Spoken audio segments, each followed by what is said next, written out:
World at War, argued as one of the greatest Call of Duty titles of all time, receiving countless awards for its extremely enticing and gritty representation of the Second World War. The game's supposed remaster, which was rumored to drop in 2018 alongside Call of Duty Black Ops 4, obviously did not come to fruition, and this leaves a lot of people with the question, will we ever see a remake of one of the greatest Call of Duty titles of all time?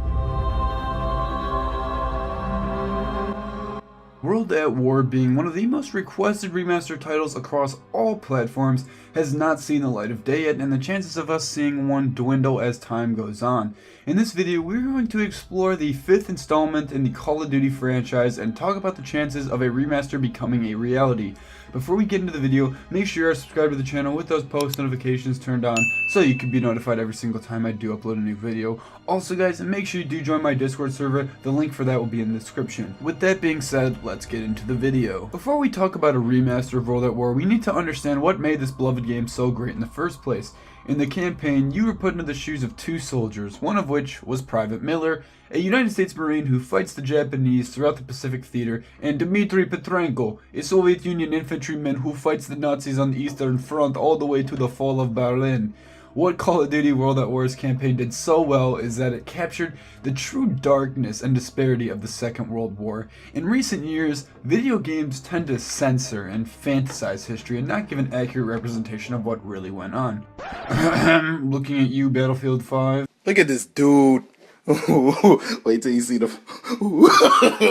No, no, no, no.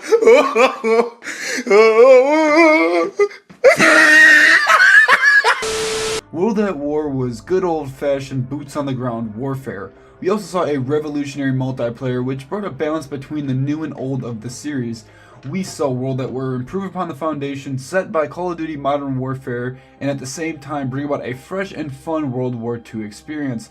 World at War also introduced zombies, a key staple in the Call of Duty franchise.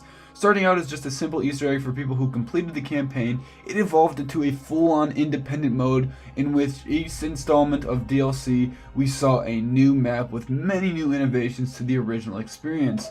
World at War was obviously an incredible game on so many different levels. But what happened to it being remastered? Why was it hyped up in early 2018 and then almost completely forgotten? Well, first, the leaks we did receive about a World at War remastered title were pretty reputable at that.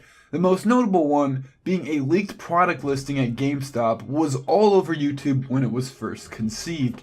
The thing that really added fuel to the fire was that this leak also had a quote-unquote confirmed Black Ops 4 alongside it. So when Black Ops 4 was revealed, this made many people believe that they were going to be getting a remaster of World at War, but as time passed, it was obvious that we would not be seeing a World at War remastered come alongside Black Ops 4, and this left many people with disappointment, but also many questions. The most prominent being, would we ever see a World at War remastered? Even though World at War did release in 2008 and 2018 is the game's 10th year anniversary, this doesn't necessarily confirm that a World at War remastered will never come. What is more concerning to people who want World at War remastered is the outcry for the successor of World at War, Modern Warfare 2, to receive its own remaster. The internet was set ablaze when we saw links hinting towards Modern Warfare 2 being remastered, and World at War was pretty much left in the dust.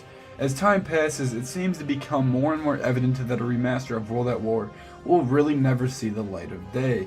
Coming off of Call of Duty World War II, not many fans are dying to go back once more to the World War II setting. Call of Duty World War II did put a pretty bad opinion on World War II to a lot of the Call of Duty community, and not only did it really leave kind of a sour taste in people's mouth, but it made a lot of people not want World at War or not want a World War II game ever again, and they just wanted to stick to this modern boots on the ground setting. People just thought World War II was boring. People just thought it was not something interesting, not something they wanted to revisit again. Call of Duty obviously was heavily known for its World War II shooters in the beginning of its life cycle, but Even though a lot of new fans have come, not many of them are interested in going back to World War II, and not many of them do want another historical Call of Duty game. Now, with Black Ops 4 obviously being as successful as it is, Activision has kind of seemed to move past its contingency plans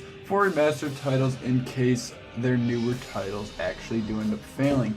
And if a Modern Warfare 2 Remastered does release before a World at War Remastered, we will most likely never get to play a remake of World at War. Now, as sad as it is that we will most likely never see a World at War Remastered, this isn't necessarily all a bad thing. If you guys do remember with Modern Warfare Remastered, Activision didn't necessarily make the best remaster they could have. Not a lot of people were too big of fans of Modern Warfare Remastered, and that game died out quite quickly. A lot of people were pretty upset with the introduction of supply drops, and a lot of people just thought the game was plain boring. And alongside Infinite Warfare having already set the morale for the Call of Duty series incredibly low, Modern Warfare Remastered was not the most successful Call of Duty title of all time, and quite frankly, if they were to remaster World at War, who knows, they could completely mess up World at War's legacy, kind of taint what we all knew it was supposed to be, kind of like how they did with Call of Duty 4 Modern Warfare. So for the betterment of World at War, maybe it's good that we're not going to be seeing a remaster of the game. Maybe it's best just left where it is, and the game will basically go down in history as one of the greatest Call of Duty games of all time. Anyways guys, thank you so much for watching this video. If you did enjoy the video, please be sure to like and subscribe to the channel. All of the support is much appreciated. And anyways guys, I hope you all have a good day and peace.